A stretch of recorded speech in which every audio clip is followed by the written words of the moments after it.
Assalamualaikum warahmatullahi wabarakatuh. Halo Sobat Daryl, di video kali ini kita akan membahas mengenai materi fisika yaitu impuls dan momentum.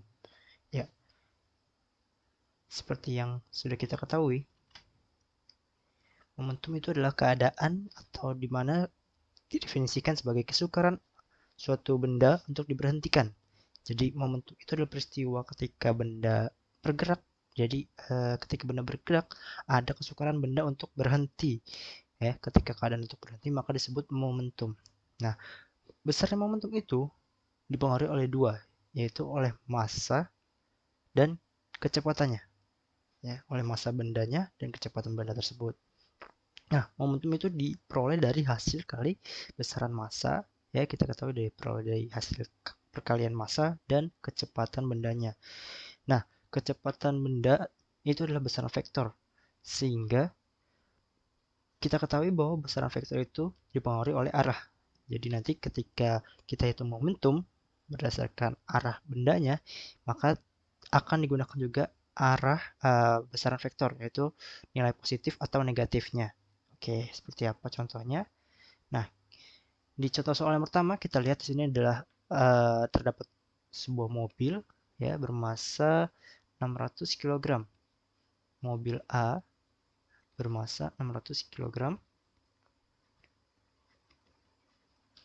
bergerak ke arah timur. Oke, timur kita asumsikan ke arah kanan ya. Itu nilainya positif.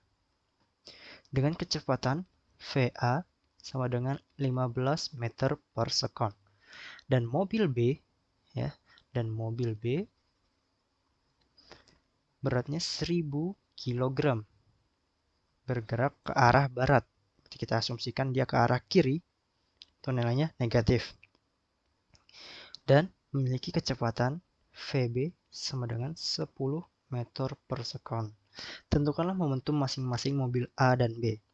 Ini yang tadi saya jelaskan bahwa nilai kecepatannya itu ya, nilai vektornya dia mempengaruhi nilai pada arah kecepatannya ya, plus minusnya.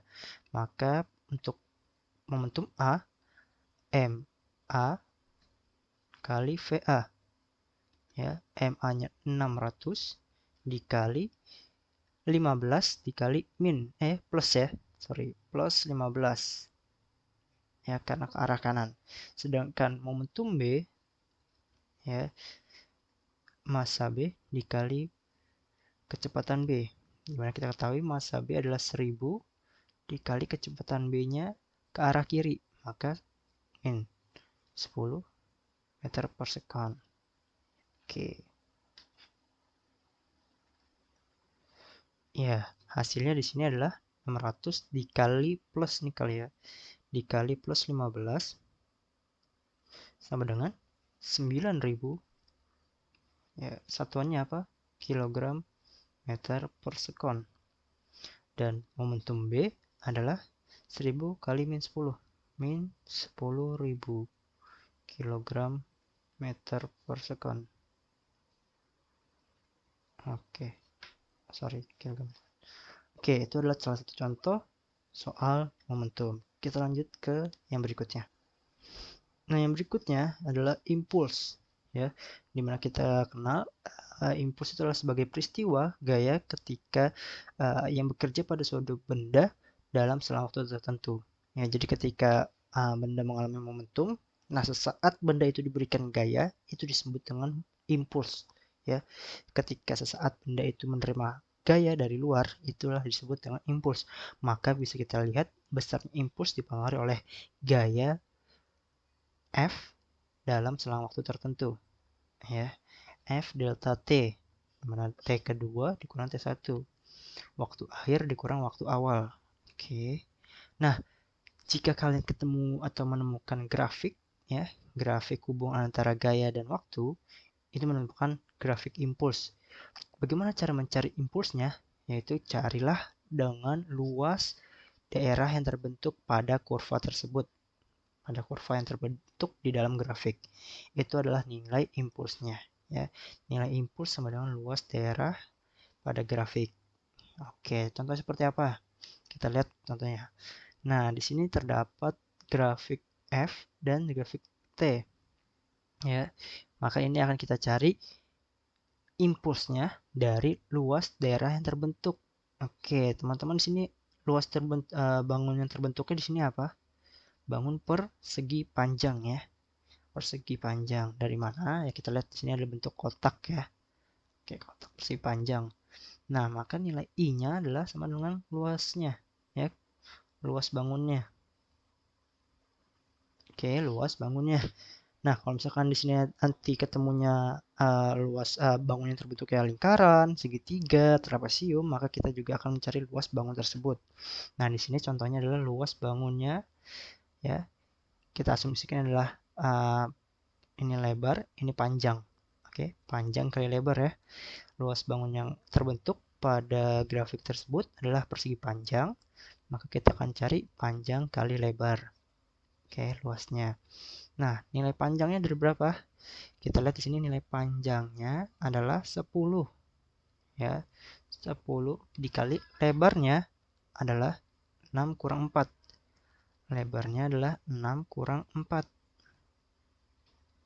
Ya, maka kita akan cari 10 dikali 2. Nilainya adalah 20. Oke, satuannya adalah Newton second ya. Satuannya adalah Newton second. Oke, itu adalah contoh untuk mencari impuls pada grafik. Jadi sesuaikan dengan bangun yang terbentuk. Untuk mencari impulsnya dengan cari luas bangun tersebut. Oke, next ke yang berikutnya. Oke, sekarang kita akan masuk ke hubungan antara impuls dan momentum. Ya, karena sebenarnya ini adalah peristiwa yang bisa dikatakan berbarengan atau bersamaan ya, maka nilai impuls yang dikerjakan pada suatu benda sama dengan perubahan momentum yang dialami benda tersebut ya.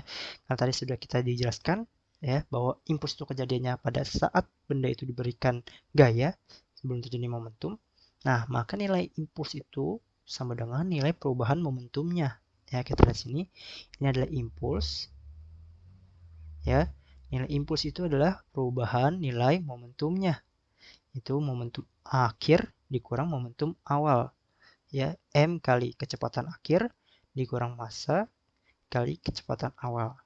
Ya, kita lihat ke contoh soalnya seperti apa.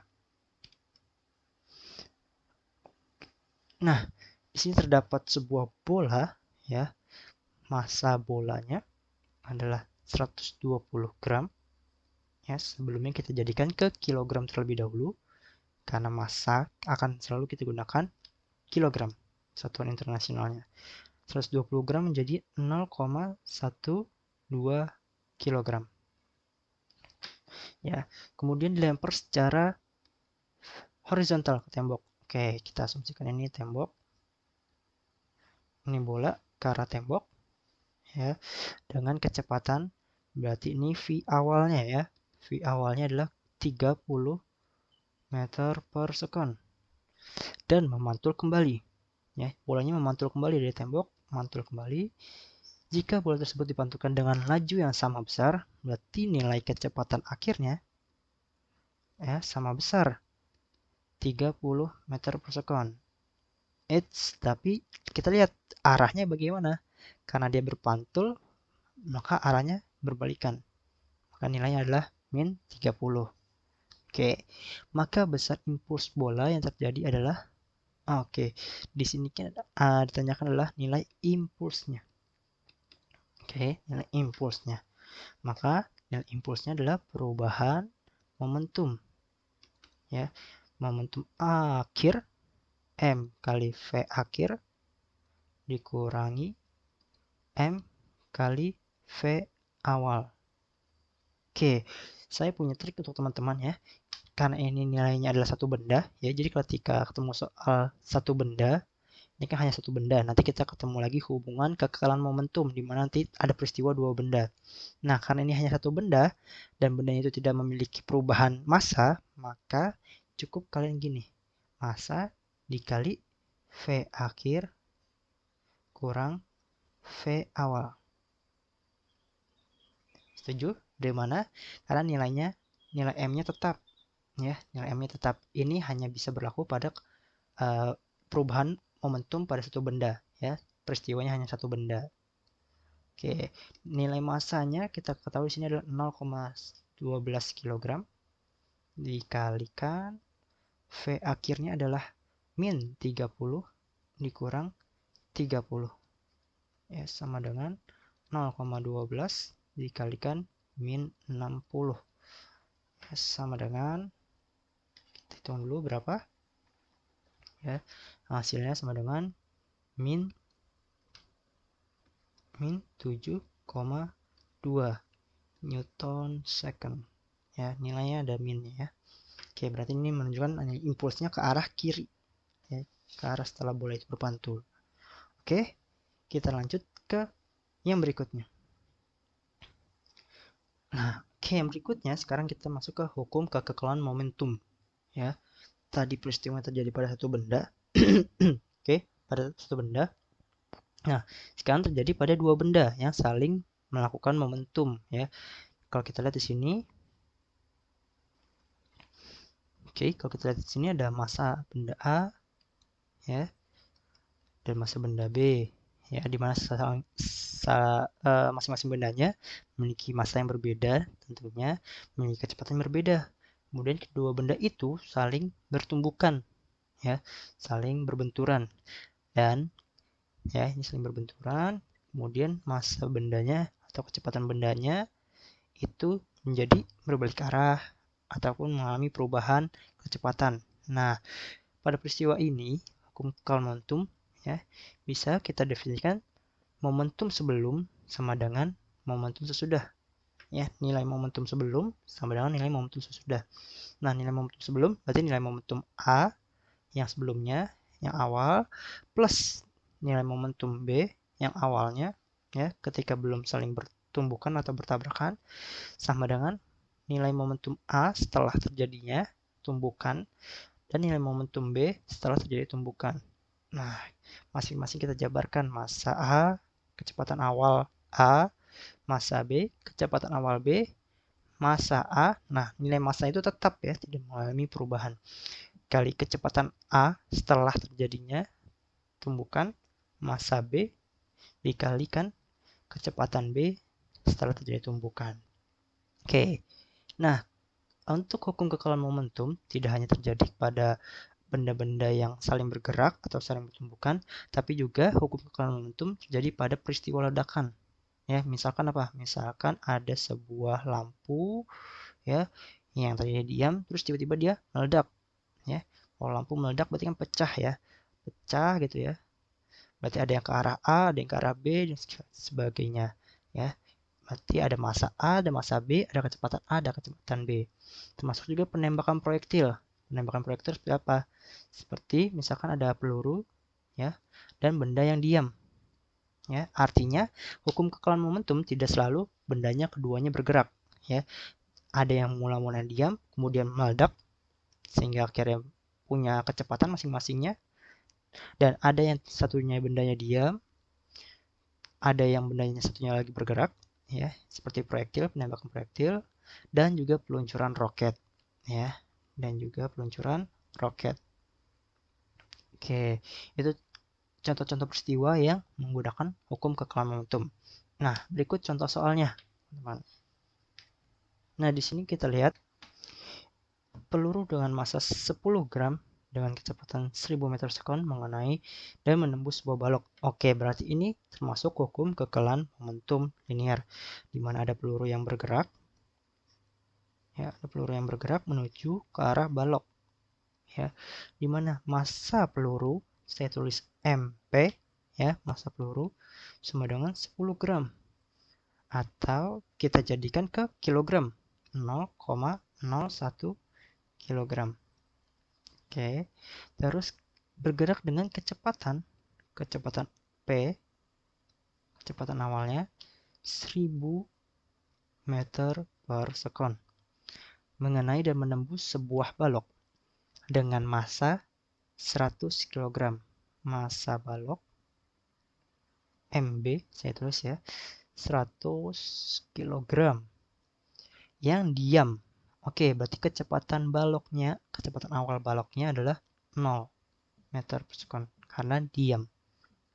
Ya, di atas bidang datar tanpa gesekan. Diketahui kecepatan peluru setelah menembus balok, berarti kecepatan peluru berubah. VP aksen menjadi 100 meter per sekon. Tentukanlah kecepatan balok karena tertembak peluru. Berarti yang akan kita cari adalah VB aksen. Oke. Oke, saya tulis dulu di sini rumusnya ya. Persamaan momentum sebelum dan sesudah. Sudah. Oke.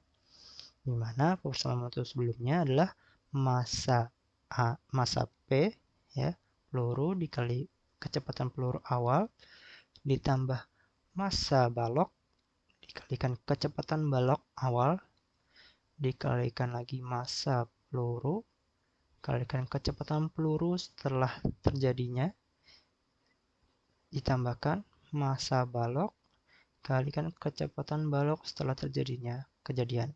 Nah, inilah yang akan kita cari. Oke. Kemudian kita masukkan dulu semua nilainya ya. Nilainya sudah ada. Nilai MP-nya adalah oke, nilai MP-nya berapa?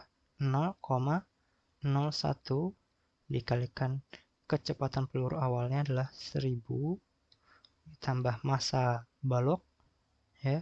Massa balok adalah 100 ya. Ini saya kurungin ya. 100 dikalikan kecepatan awalnya berapa? 0, betul. 0 ya, makanya adalah 0 ya.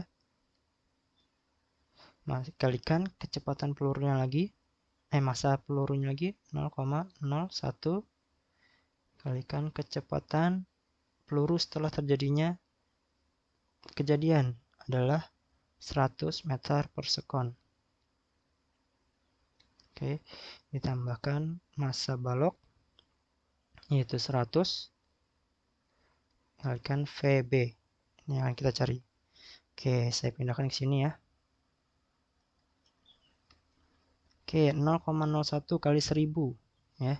Ini dulu 0,01 kali 1000 adalah 10 ditambah 100 kali 0 0 sama dengan 0,01 kali 100 ya, berapa 0,01 kali 100? 100 ya. 100 sorry 0,01 kali 100 sama dengan 1 ya. Maaf, saya ralat. Oke, sama dengan 1 ya. 0,01 kali 101 ditambah 100 VB ya, ini masih nilainya 100 VB aksen. Ini akan kita cari. Oke. Nah, 10 plus 0 10 ya. Nilai satunya kita pindahkan ke kiri ya. Jadi 10 dikurang 1. Oke. 100 VB aksen. Oke. Ini hasilnya tinggal 9. 100 VB aksen ya. Maka nilai VB adalah VB aksen 100 pindah ke kiri jadi dibagi. Nah, kan ini bilangannya berhimpitan dengan perkaliannya dengan VB bukan dikurang ya, jadi dikali. Jadi 9 per 100 sama dengan kecepatan baloknya adalah 0,09 meter per sekon. Oke, ini adalah peristiwa hukum kekalan momentum linier, di mana terjadinya perubahan momentum awal pada kedua benda sama dengan momentum sesudah pada kedua benda tersebut. Oke, cukup sampai sini videonya. Semoga bermanfaat. Terima kasih. Assalamualaikum warahmatullahi wabarakatuh.